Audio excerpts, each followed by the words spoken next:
some of the things, you start a business usually because you have a passion for it, or you should, I think. But if you find that there are pieces that you don't enjoy doing, because there's always going to be those pieces, you try to find other people to do that.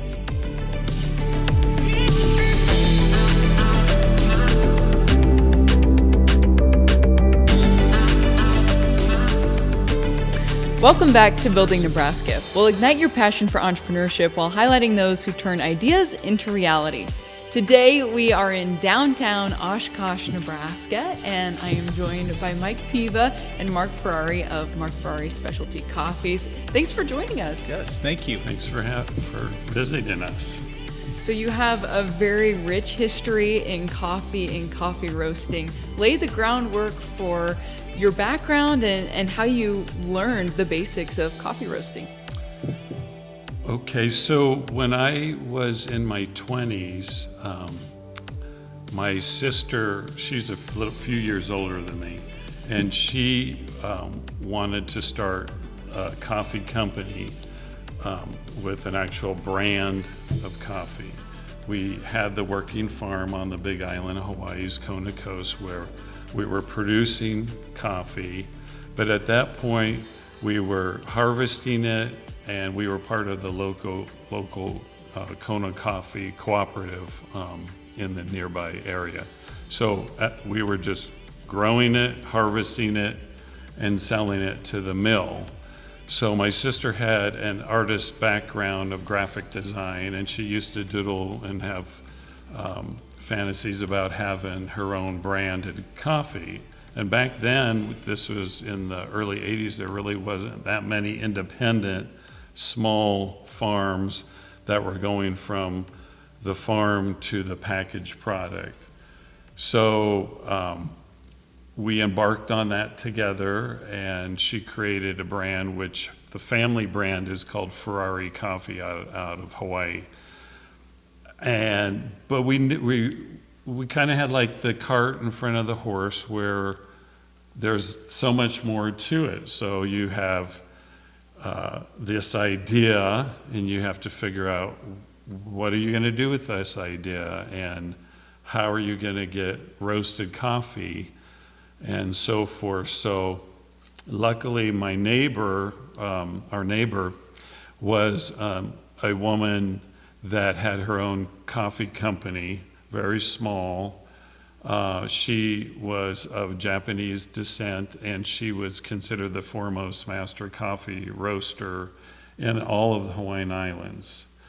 And so everybody would drop off their coffee that they would produce in the nearby farms, and she would get it back to them and roast it for them. So my stepfather, set up a meeting to bring me over, because I want to learn how to roast coffee. That's going to be my part in this endeavor.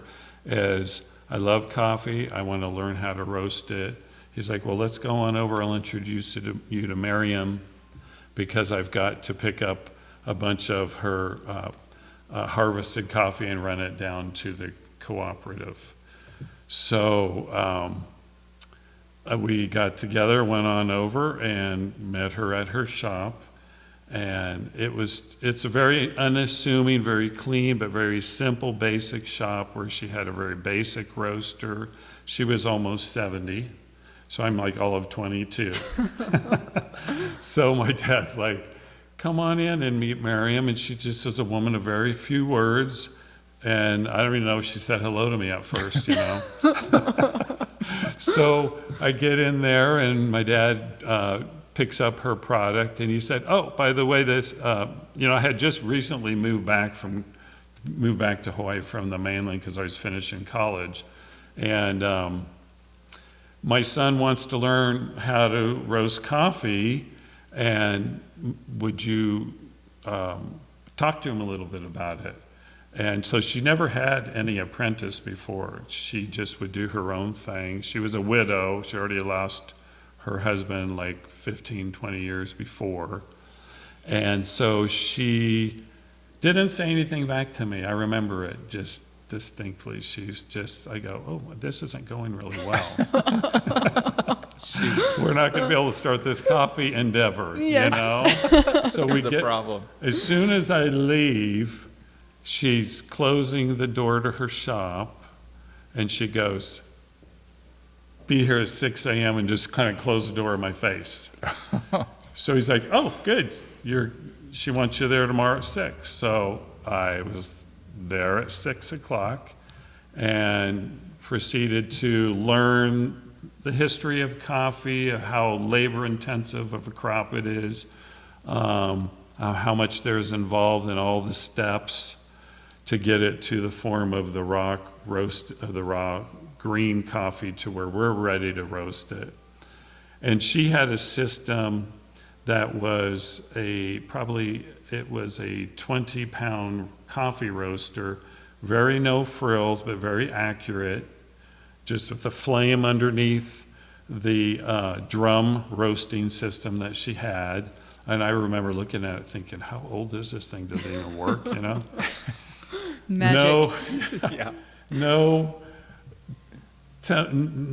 gauges, no anything, but her art was to teach me how to do it old school method. There were no push a button, you're off and running, it'll tell you when it's ready. Coffee gives you a lot of indications when you're roasting on the sense that you're picking up on where you are in the roast, the color, it pops like popcorn. You have to anticipate where you want to be in the roast so that when you are dropping it about 400 something degrees, it's not going to keep roasting. So these are all the little things that she imparted to me over time. So I'm kind of getting ahead of myself, but I remember like the first day, then she said, be here, because I would go like 3 or 4 times a week. Be here 6:30. Then I was late. And I got there, knocked, nobody's answering. Knocking some more, nobody's answering. Finally, somebody answers. She goes, you're late. Slam the door in my face. Early lessons right there. Early lessons, be very punctual. If you are trying to start an endeavor and you're working with somebody that's taking the time and opportunity out of their busy day to try to teach you a craft. And so I just remember calling home, and because I had my apartment down the road, she won't let me in, you know. So my dad's like, I'm going to be back over there. They're like, yeah, just be back the next day. So she just opened the door and smiled at me and let me in. And so we created this really wonderful relationship where I worked with her for like 10 years.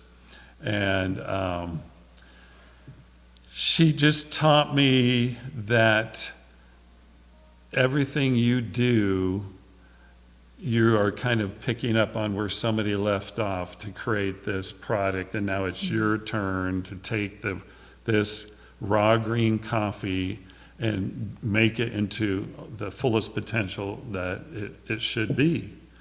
And to respect everybody that has been involved with it over time. Case in point, I learned early on, don't step on coffee beans. Because I got hell when I stepped on a coffee bean. And she heard that crack across from the shop. She's like, did you just step on coffee?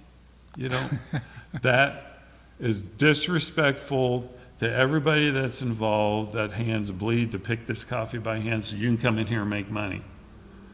So it just instilled in me a passion for really what's involved to take this mere coffee fruit that, because coffee's a cherry, we call it. It's a fruit, you can chew on it. There's sweetness to it, a lot of sugar content, but really no fruit at all in it. There's 2 seeds that in industry we call beans. It sounds more romantic than coffee seeds. So we take that and we take it through all this roasting process that creates all this caramelization and sugars and makes it into this wonderful product that we all enjoy, you know. So I remember those days very fondly, and that's how I got started in roasting coffee. And even like I mentioned to you, for 10 years I worked with her.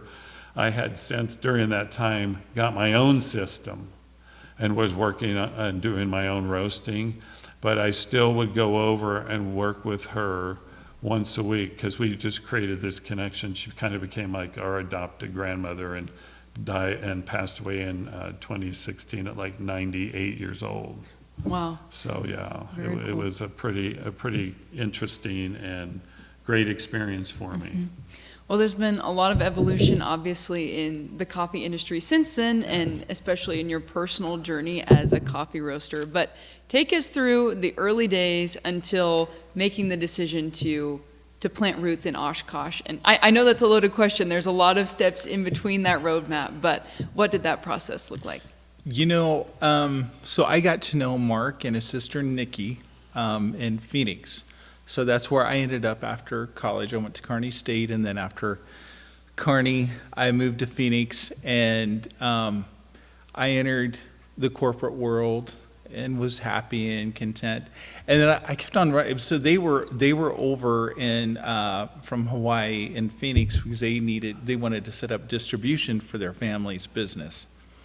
So they covered all the Hawaiian Islands, Guam, Japan. That was their market, but they realized they needed to continue to expand to grow the business. So I kept on running into them at get-togethers, mutual friends, all this kind of stuff. So after so long, they said, you should come over to the farm. And so I worked in IT, so in between a project, I was like, hey, I wonder if that is still an option. So I went over for 3 weeks and stayed in this beautiful home of theirs, plopped in the middle of a jungle, and then around that was the coffee farm. And so it was so cool. I got to hang out with his dad and just do. You got put to work probably. Yeah. I hauled steer manure to Yes. coffee plants on my getaway. But it was fun because from their family farm, you have this beautiful view of the ocean. I mean, you're up, in elevation, but it's beautiful up there. So when I got back to the mainland, Mark and Nikki were still in the process of setting up distribution, and they would say, hey, we are going to be in Long Beach doing a coffee show. If you have time, come over and help us. And if I could, I'd go over to Long Beach. And then they're like, oh, we're going to be here. Are you free? And I'd fly over, because I was in Phoenix. It was a quick flight. And so from there, Mark then said, I kind of want to step away from my family's business and do my own thing. Would you be interested? So I was really the silent partner in Mark Ferrari Specialty Coffees. And that was in '03 we did that. Yeah, in '03. And so that's kind of how it started. And I wasn't really a coffee drinker. I'm just like, boy, this sounds like fun. And so I continued with my career. And so Mark was doing the majority of the work. He was really doing the majority of the work. And Mark Ferrari Specialty Coffee took off. And I'm thinking, this is such an easy business to be in. I'm just like, oh my gosh. Just along for the ride. Yeah, it's like, why haven't I done this before? I mean, it's a pretty unique fit. So as we, kept on growing and growing, there's always growing pains, right? And you hope for growing pains. But we used another facility to roast our coffee. So you have to pay a fee to them. You have to work with their schedule.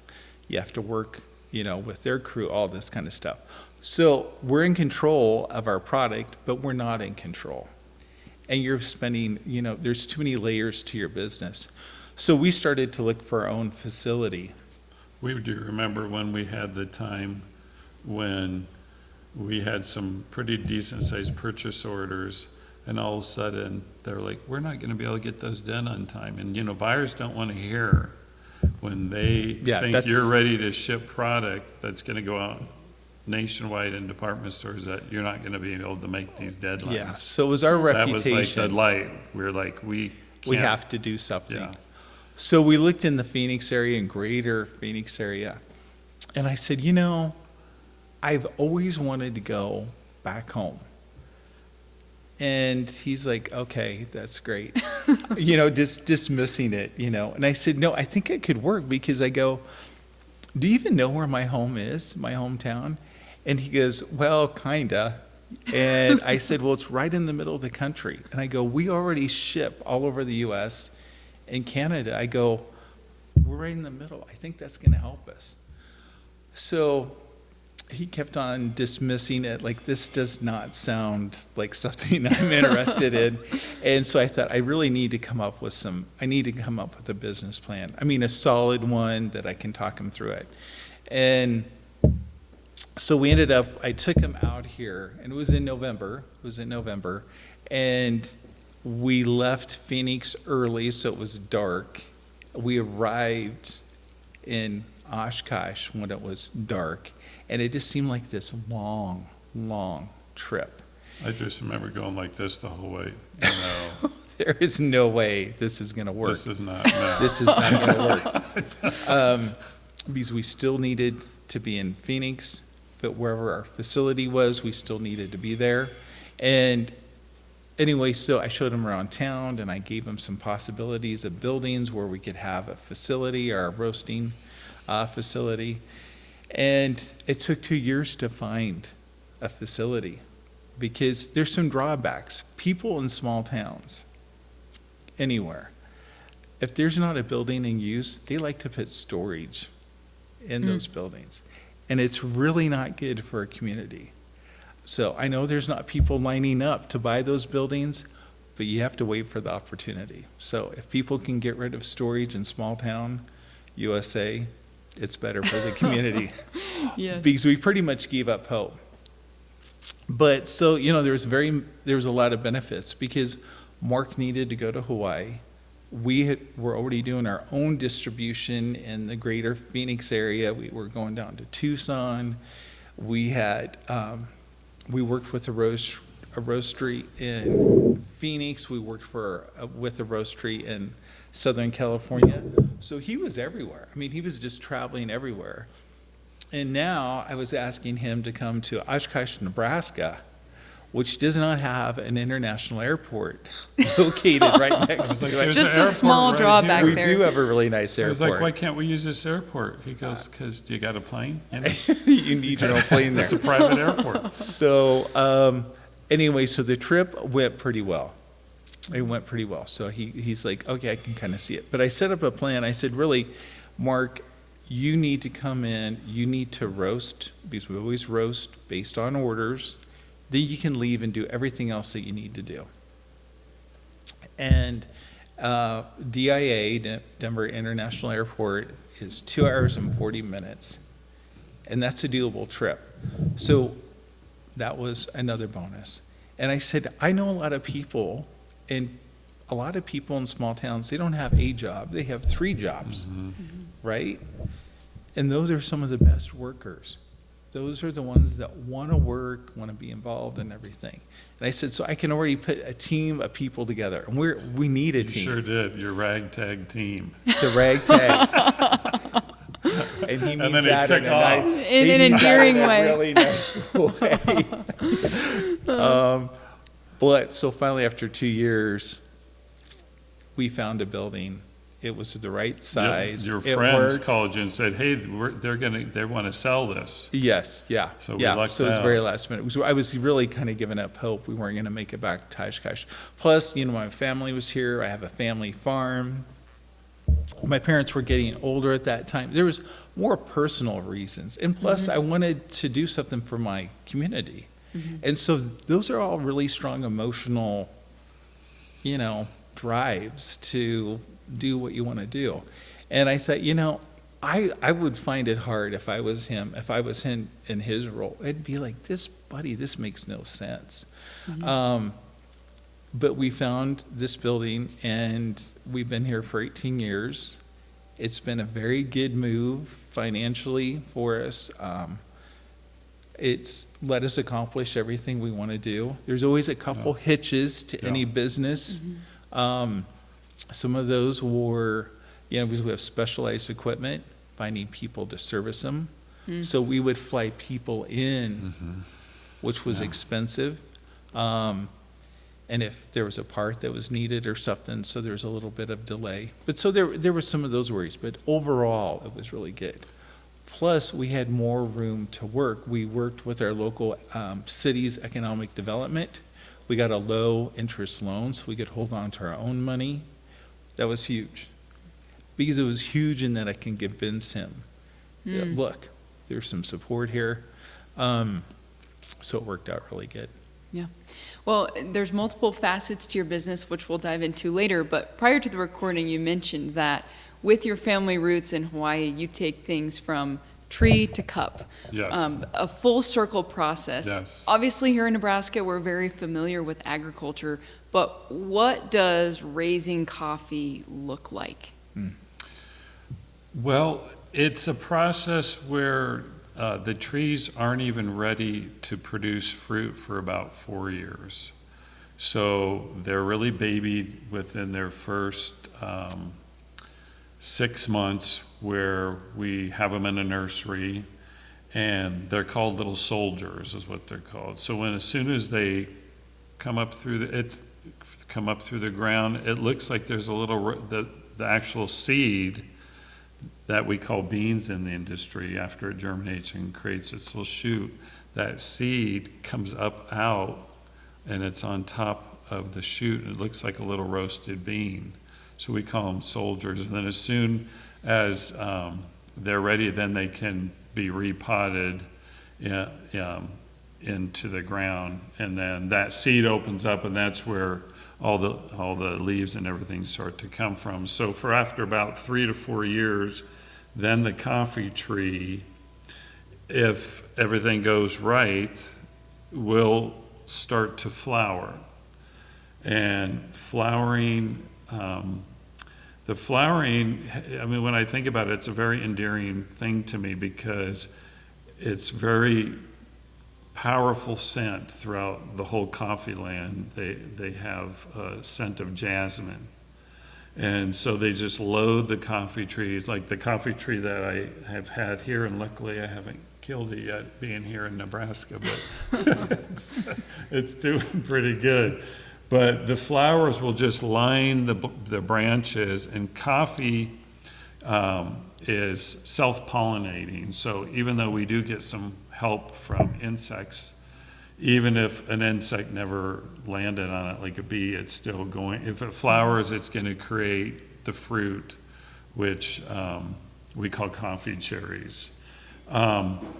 When the coffee comes into season, it's a hand-harvested product. So we will go through, starting in summertime, all the way up through into December, hand harvesting the crop, choosing the ripest, reddest berries, and then, you know, we check these at weigh stations so that we're getting the ripest coffee, because if coffee's picked not ripe, it's going to affect the cup. So people are paid by weight, but they're also paid by consistency on how well that they harvest. And it's a tough find to, that's probably one of the biggest issues in the industry, is it's a very labor intensive situation, because you're out there on a lot of land that is very uneven. Some of these farms are over 100 years old, including ours, all volcanic rock. You can't get any type of equipment out there, maybe a little ATV, or at one time they were even using donkeys out there because it was easier to get them up there to get through the coffee fields to hand pick this coffee. So all of this lends to how involved and how labor intensive it is. You know, not to interrupt, but you cannot overstate the terrain and the crops. So I was out there in March with his dad on the farm. And I tried to remind you, don't break your ankle. Yeah. And so his dad is older than I am, and he is going up. I mean, literally, it just seems like it's this. Yeah.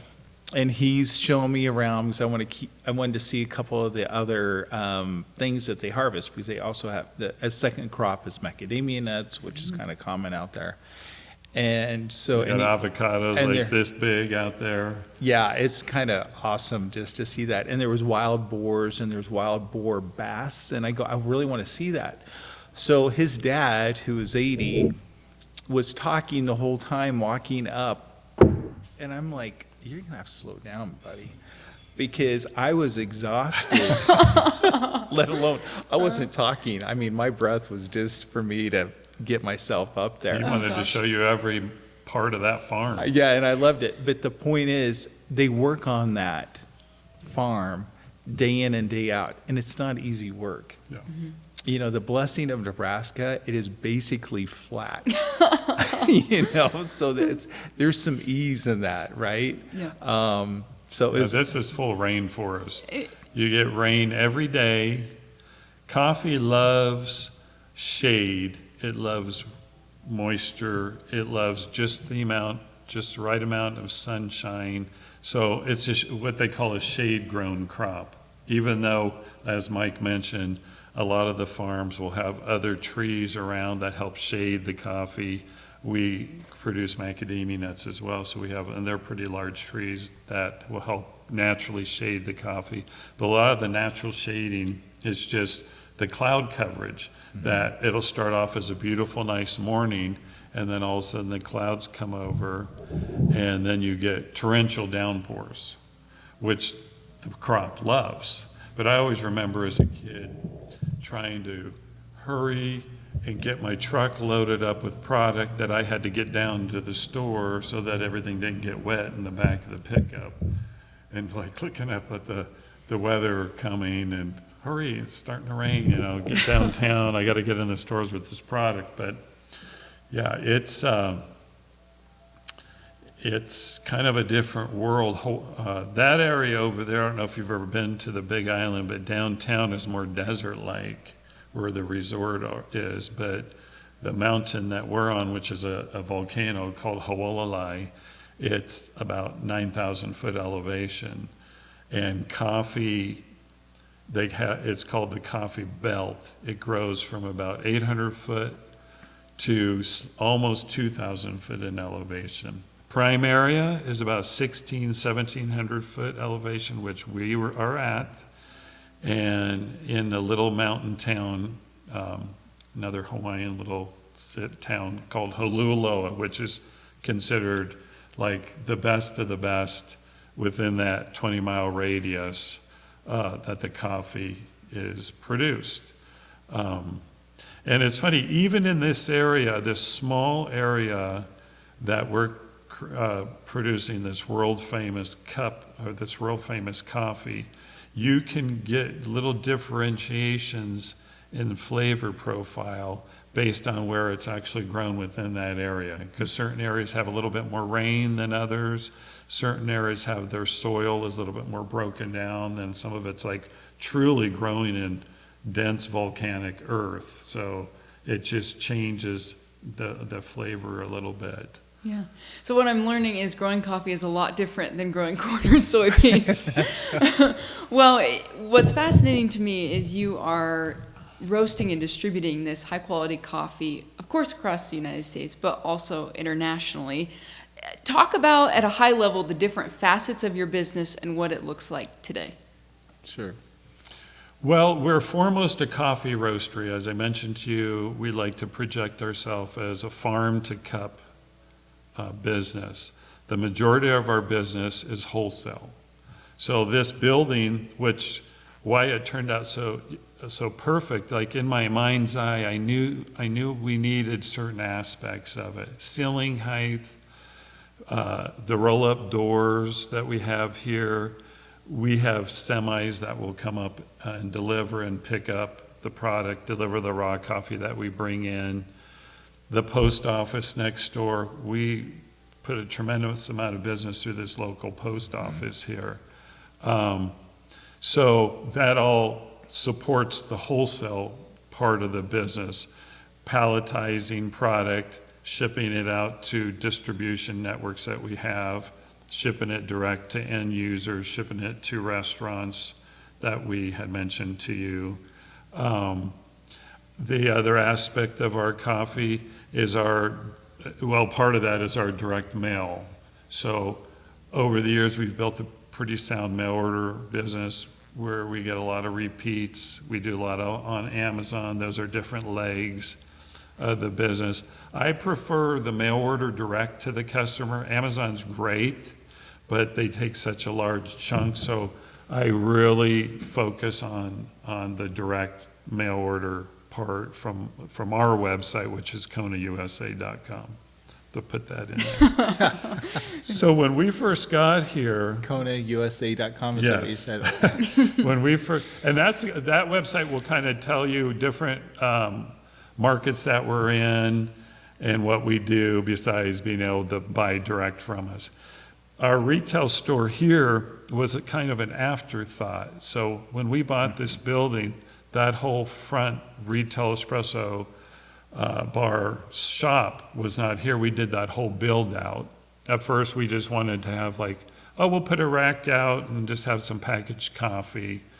Because it was like having a bakery where nobody could buy your product. Right. We didn't come here originally thinking, what is the local draw that we can bring? And then we started realizing very quick, people want the product that we're producing right here. Yeah. So we got together with a friend of mine that's an architect and started coming up with some plans that turned a lot more involved than just a rack in the corner. And next thing we're doing this whole build out of this shop. And so we could have displays of the retail merchandise and any other complementary product from Hawaii that we wanted to kind of create this little Hawaii shop oasis. Hopefully tastefully done. We don't want to be like tacky tourist Hawaii. Yeah. You know, we wanted to do No grass skirts. No Yes. grass skirts. stuff that we grew up with, baked goods that I grew up with, different items, the macadamia nuts, Hawaiian honey products, and so over the years, that's really grown. We've been on the Passport program a couple times, we've been on a lot of media, have had a lot of dignitaries from the state come in and visit us. And it really exceeded my expectations of what it was going to be, local support besides the traveling support. So that's like a whole leg in itself of the business that it's continually every year has increased in how well it's done. Yeah. Yeah. It's been a huge bonus because that's what the shop, really, we talked about it. We said, well, if we just break even on the shop part, it's important to me. I want to get back to my hometown. They've been so supportive. And then it turned into, this is a piece of our business we need to pay attention to. More. But even better yet, it's the people we've gotten to meet outside of even Oshkosh, or maybe people within Oshkosh that I didn't know when I was growing up. But it's the people traveling through. It's just been so fun. So many interesting people. I'm like, what are you doing in Oshkosh? But that's truly, I'm very, very thankful for that. We have a lot of fun with them out there and getting caught up with them every time they show up in town, Yeah. once a month, once a year. Yeah. I come out here once a year or every couple years, and Yeah.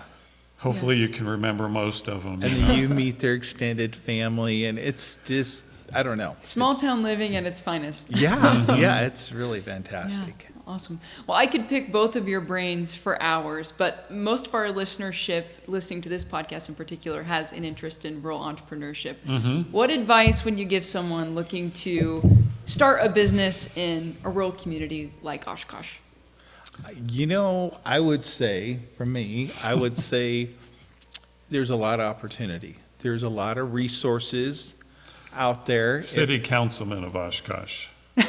Yeah, and you get more involved. Shameless plug. If you come back, I'm not running for office here, but if you come back to your little hometown, besides your business, you will get more and more and more involved, and that's even better yet. It's just very satisfying. But there are so many resources out there, and for financial, because that's usually when you're starting out, you need cash. You may have some, but you can't give it all up, right? Operating cash is very important. Yeah, so either if you're good at doing research, fantastic. If you're not, find someone that can help you out. There's always someone in a community or someone within your world that can help you do a piece of it.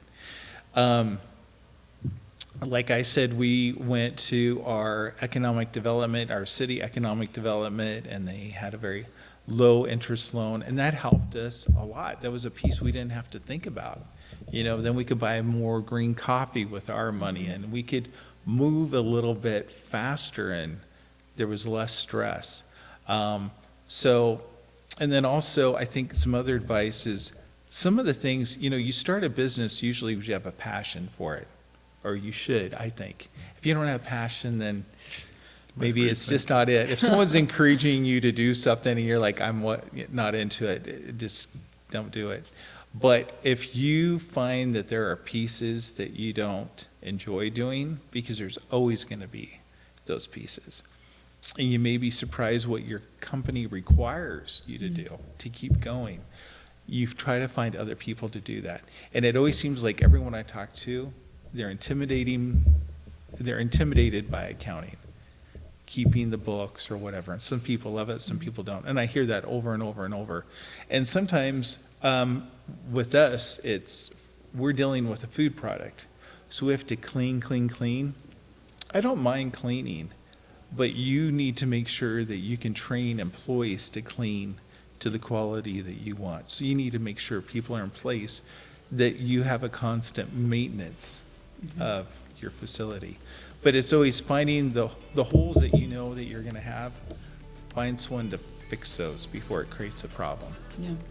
Well, as I said earlier, I could ask you questions for hours, but thank you so much for offering your time and expertise. This has been awesome. Yeah, thank you. Well, thank you so much for tuning in to this episode of Building Nebraska with Mark Ferrari Specialty Coffees. I'm going to continue enjoying my cup of Joe right here in Oshkosh, but be sure to check them out, and we'll catch you on the next episode of Building Nebraska, which is brought to you by the Engler Agribusiness Entrepreneurship Program at the University of Nebraska-Lincoln.